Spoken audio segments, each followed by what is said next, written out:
Hello students, स्वागत है आप सभी का एंशियंट गुरुकुल 12th में। तो स्टूडेंट्स, आज के इस वीडियो में class 12th physics second paper के अंतर्गत एनसीईआरटी का 9वां चैप्टर किरण प्रकाशी के अंतर्गत एक और महत्वपूर्ण डेरिवेशन के बारे में डिस्कस करने वाले हैं। इस डेरिवेशन का नाम है संपर्क में रखे दो पतले लेंसों की संयुक्त फोकस दूरी। और यह डेरिवेशन आपके बोर्ड एग्जाम की दृष्टि से बहुत ही ज्यादा महत्वपूर्ण है, इसलिए आप इस वीडियो के अंत तक बने रहिएगा और इसे अच्छे से समझ लीजिएगा। तो सर्वप्रथम माना कि L1 व L2 हमारे पास दो पतले लेंस है। L1 व L2 हमारे पास दो पतले लेंस है जो एक दूसरे के संपर्क में रखे हैं।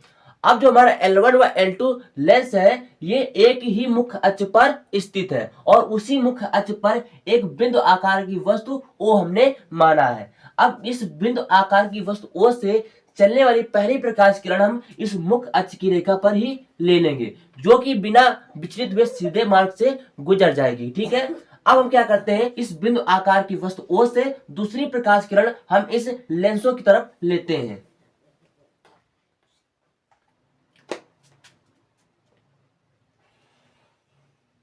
तो ये बिंदु O से हमने दूसरी प्रकाश किरण ले ली है, तो ये इसे लेंस में प्रवेश करेगी। ध्यान से देखिएगा, यदि हमारा ये जो L2 लेंस है यदि ना होता तो हमारी जो L1 लेंस द्वारा जो प्रतिबिंब बनता वो कहीं इस प्रकार से इस बिंदु पर बनता जाकर, क्योंकि यह प्रकाश किरण और यह प्रकाश किरण दोनों यहां पर मिलते हैं, क्योंकि जो उत्तल लेंस होता है वह प्रकाश किरणों को एक बिंदु पर इकट्ठा करता है। ठीक है, परंतु यहां पर हमारा ये L2 लेंस उपस्थित है, तो इसके कारण क्या होगा, इसके कारण ये भी लेंस इस प्रकाश किरण को अपवर्तित करेगा। इस प्रकार से जो आप प्रकाश किरण थी इस लेंस पर, तो इसको भी ये कुछ प्रकार से अपवर्तित करेगा, तो जो हमारा वास्तविक प्रतिबिंब बनेगा वो हमारा आई बनेगा और ये हमारा आभासी प्रतिबिंब आई डैश हमने मान लिया है। आभासी प्रतिबिंब हमने आई डैश मान लिया है। अब माना कि इस ऑप्टिकल सेंटर से जो वस्तु की दूरी है उसे हमने कुछ u मान लिया है। जो ऑप्टिकल सेंटर से वस्तु O की दूरी है उसे हमने u माना है, और इस पहले लेंस के ऑप्टिकल सेंटर से जो इसका प्रतिबिंब बन रहा है, आभासी प्रतिबिंब की जो दूरी है उसे हमने b डैश मान लिया है। और जो हमारा ये ऑप्टिकल सेंटर दूसरे लेंस का, इससे जो प्रतिबिंब की वास्तविक प्रतिबिंब की जो दूरी है उसे हमने v मान लिया है। ये आप लिख सकते हैं कि माना कि दो हमारे पास L1 व L2 पतले लेंस है जो कि एक दूसरे के संपर्क में रखे हैं। दोनों लेंसों की जो फोकस दूरी है क्रमशः f1 व f2 है।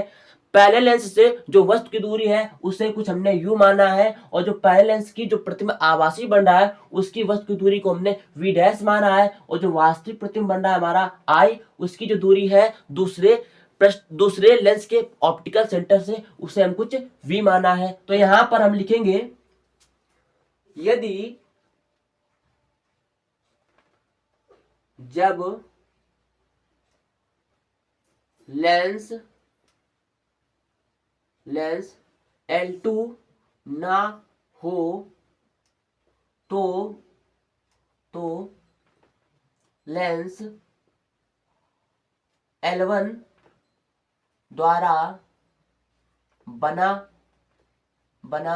आभासी प्रतिबिंब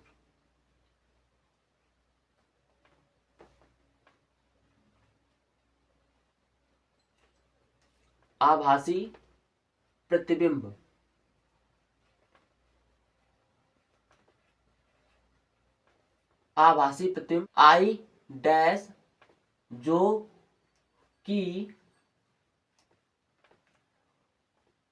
कि L1 लेंस से v डैश पर है, v डैश दूरी पर है। ठीक है, तो यहां पर जो हमारा पहला लेंस है तो लिखेंगे यहां लेंस सूत्र से।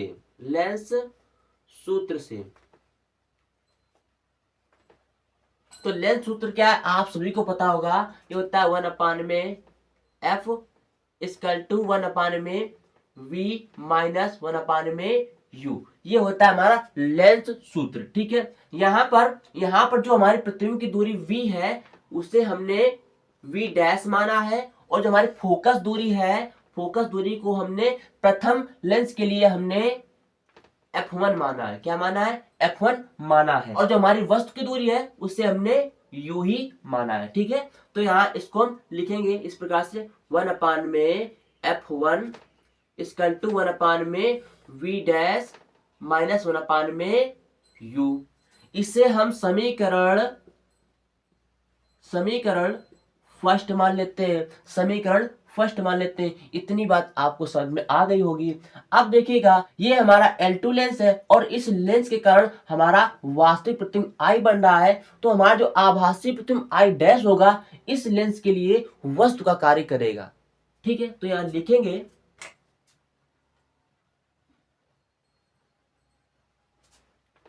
प्रतिबिंब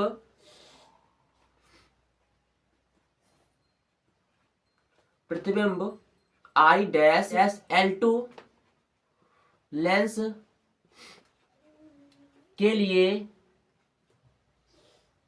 आभासी वस्तु का कार्य करेगा। तो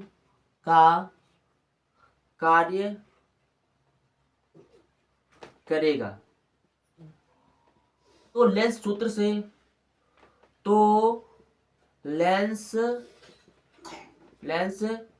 सूत्र क्या है आप सभी को पता है, 1/में f इक्वल टू 1/में v माइनस 1/में u। ये हमारी फोकस दूरी, ये हमारी प्रतिबिंब की दूरी, और ये हमारी वस्तु की दूरी। तो यहाँ पर जो हमारी फोकस दूरी है ये हमारा दूसरा लेंस है। यहाँ पर इसकी जो फोकस दूरी है L2 के लिए हमने बताया f2 होगी। जो फोकस दूरी हमारी कितनी होगी? f2 होगी। और यहाँ पर प्रतिबिंब की दूरी क्या होगी? प्रतिबिंब की दूरी हमारा ये वास्तविक प्रतिबिंब बना रहा है, तो ये जो इसकी प्रतिबिंब की दूरी है वो हमारी v ही होगी। क्या होगी? v होगी। और इस लेंस के लिए वस्तु की दूरी क्या है? वस्तु की दूरी हम आभासी प्रतिबिंब को माना है, तो आभासी वस्तु की दूरी कितनी है? u कितना है हमारा? v डैश है। कितना है? v डैश है। ठीक है, अब यहाँ पर हम इस सूत्र में इन सभी का मान रखेंगे। तो 1/में f2 इक्वल टू 1/में v की जगह v रखेंगे माइनस 1/में u की जगह v डैश रख लेंगे। इसे हम समीकरण सेकेंड मान लेंगे। क्या मान लेंगे? समीकरण सेकेंड मान लेंगे। अब ध्यान से देखिएगा, हम यहां लिखेंगे समीकरण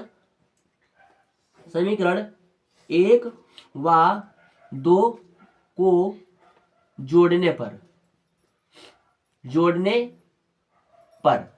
तो समीकरण 1 व 2 को जोड़िए।